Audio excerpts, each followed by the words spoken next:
believer, when you got saved, very times Spirit of God will interrupt you, guide you, direct you without even inviting you. Is inviting you to a place of fellowship. Now, after some time, it will require you to deliberately fellowship with the Spirit, to create a room to accommodate the Spirit of God, to enjoy the fellowship and the intimacy of the Spirit. And that's the difference between a baby Christian and a mature Christian.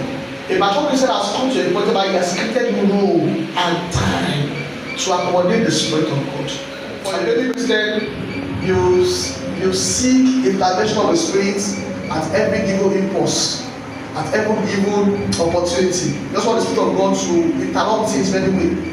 You don't deliberately necessarily seek a room for the Spirit.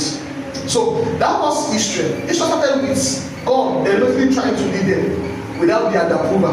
And later God said, no, you need to make an accommodation for my presence to dwell. And when they made accommodation, what happened? God said that the place was filled with God's glory. Now, every time believers make room for the Spirit of God, the glory of God is oversaturated in that place.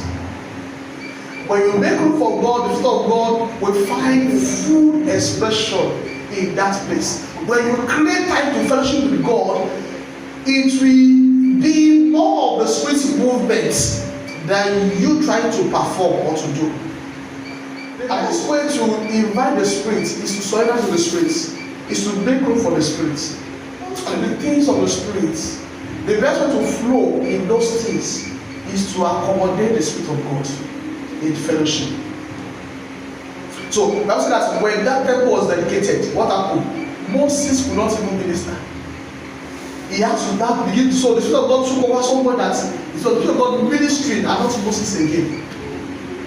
Because God come to a state in our walk with God that it is not we functioning again, it's not we ministering again, it's not we doing this again. It is the Spirit of God